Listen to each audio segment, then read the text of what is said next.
प्यारे बच्चों, कैसे हैं आप सभी। बेटा देखते हैं हम आज की वर्कशीट नंबर आपकी 97 डेट 29 अक्टूबर 2020। डे है आज थर्सडे और विषय सब्जेक्ट है आपका हिंदी। तो बच्चों ये है हमारी वर्कशीट। अब बेटा इस वर्कशीट के अंदर क्या देखना है हमें कि आपकी वही रिमझिम हिंदी की बुक जो है उसके पाठ 1 राख की रस्सी से वर्कशीट है। आप वो वाला पाठ आप बहुत अच्छे से पढ़ चुके होंगे। देखते हैं हम आज की वर्कशीट में क्या है। प्यारे बच्चों, नीचे लिखी पंक्तियों को ध्यान से पढ़िए। पीटर और रीटा दोनों 5वीं कक्षा में पढ़ते हैं। एक दिन उन्होंने पाठराग की रस्सी पढ़ा और उस पर चर्चा करने लगे। उन्हें यह पाठ पढ़कर बहुत मज़ा आया। वे दोनों उस लड़की की समझदारी से प्रभावित हुए कि किस तरह उसने राग की रस्सी बनाई और लोनपोगार द्वारा बताए गए असंभव से लगने वाले काम को अपनी समझदारी से पूरा किया। अब बेटा आप एक बात देखेंगे, इसके अंदर कुछ वर्ड जो हैं गाढ़े अक्षरों में दिए हुए हैं, डार्क दिए हुए हैं।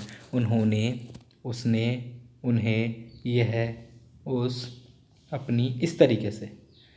तो बेटा ये क्यों दिए गए हैं? आप देख सकते हैं कि ये जो शब्द हैं ये सारे के सारे शब्द हैं सर्वनाम।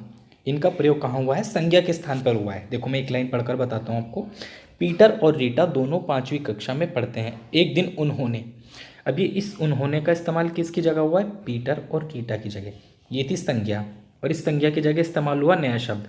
तो जो संज्ञा शब्दों की जगह इस्तेमाल होने वाले शब्द हैं वो क्या होते हैं? सर्वनाम होते हैं। ठीक है बच्चों, तो ये सारे क्या हैं? सर्वनाम शब्द हैं। आप इसको और अच्छे से पढ़ेंगे आपको खुद समझ में आ जाएगा। ठीक है, देखो उन्होंने आगे लिखा भी है। ऊपर लिखी पंक्तियों में आए गहरे रंग के शब्द उन्होंने, उन्हें, यह, उस, वे, उसने अपनी संज्ञा शब्दों के स्थान पर प्रयोग में लाए गए हैं। ऐसे शब्द सर्वनाम शब्द कहलाते हैं। ठीक है, क्या हो गई परिभाषा? नाम वाले शब्दों यानी संज्ञा शब्दों के स्थान पर प्रयोग किए जाने वाले शब्द सर्वनाम शब्द कहलाते हैं। अब प्रश्न एक क्या है देखते हैं। पाठ राग की रस्सी में दी गई इन पंक्तियों को ध्यान से पढ़िए और नीचे लिखे प्रश्नों के उत्तर अपनी कॉपी में लिखिए। चलिए बेटा पढ़ते हैं इन पंक्तियों को। एक दिन लोनपोगार ने अपने बेटे को 100 भेड़ें देते हुए कहा, तुम इन्हें लेकर शहर जाओ। अब देखो आप देख सकते हैं बेटा, ये तुम किसके लिए प्रयोग हुआ है? किससे कहा था? बेटे से कहा था। तो बेटे का जो भी नाम था उसकी जगह अब यह तुम आ गया, संज्ञा की जगह आ गया ना। तो ये क्या हुआ? सर्वनाम। इन्हें लेकर शहर जाओ, मगर इन्हें, अब देखो बेटे ये इन्हें आया है, ये किन के लिए? भेड़ों के लिए आया है, ये भी सर्वनाम है। इस तरीके से आप सारी सर्वनाम देखते चलें। इन्हें मारना या बेचना नहीं, इन्हें वापस लाना 100 जौ के बोरों के साथ, वरना मैं तुम्हें घर में घुसने नहीं दूंगा। इसके बाद उन्होंने बेटे को शहर की तरफ रवाना कर दिया।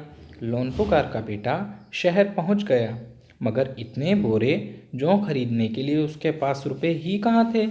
वह इस समस्या पर सोचने विचारने के लिए सड़क किनारे बैठ गया, मगर कोई हल उसकी समझ में नहीं आ रहा था। वह बहुत दुखी था। तभी एक लड़की उसके सामने आ खड़ी हुई और बोली, क्या बात है, तुम इतने दुखी क्यों हो? चलिए देखते हैं हम आगे। ये आ गए अब कुछ प्रश्न जो अभी हमने पंक्तियाँ पढ़ी उन पर आधारित। प्रश्न एक क्या है? लोनपोगार का बेटा क्या खरीदने के लिए शहर गया? बेटा क्या खरीदने के लिए गया था? आपको पंक्तियों को देखकर पता चल गया होगा। लोनपोगार का बेटा 100 जौ के बोरे खरीदने के लिए शहर गया। अब प्रश्न 2, लोनपोगार ने अपने बेटे के सामने क्या शर्त रखी थी? उत्तर दो। लोनपोगार ने अपने बेटे के सामने शर्त रखी कि 100 भेड़ों में से एक भी भेड़ को बिना मारे और बिना बेचे 100 जौ के बोरे लाने हैं। है ना बेटा, यही थी ना शर्त? आपने भी पंक्तियाँ पढ़ी, उनमें ये साफ साफ लिखा हुआ है। नंबर 3, लोनपोगार का बेटा दुखी क्यों था?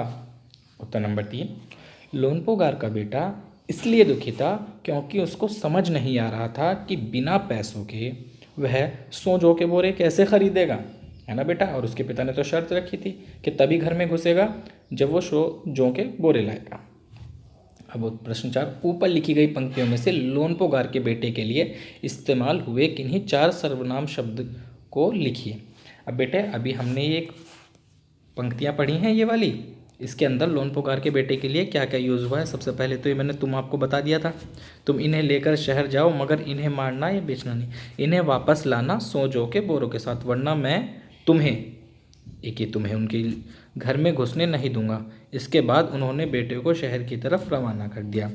लोनपोगार का बेटा शहर पहुंच गया, मगर इतने बोरे जौ खरीदने के लिए उसके पास, देखो ये भी लोनपोगार के बेटे के लिए यूज़ हुआ ना, उसके पास रुपए ही कहाँ थे, वह, ये भी उसके लिए यूज़ हुआ है।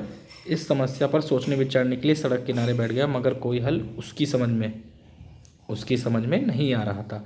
वह बहुत दुखी था।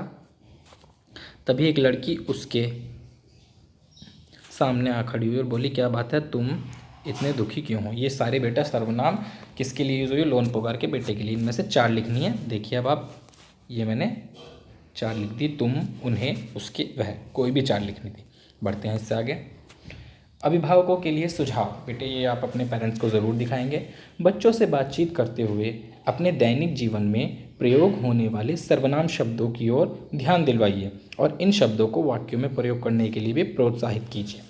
ठीक है बच्चों, आप अपने पेरेंट्स को ये दिखाएंगे और क्या करेंगे, जो वो आपको सर्वनाम शब्द बताएंगे उनका वाक्य बनाकर आप मुझे भी भेज सकते हैं। ठीक है। और कोविड-19 के दौरान अपेक्षित व्यवहार क्या है, अपने हाथों को साबुन व पानी से नियमित रूप से धोएं। चलिए बेटा, आज की वर्कशीट कंप्लीट, जल्दी से काम कर भेजिएगा। बाय बच्चों।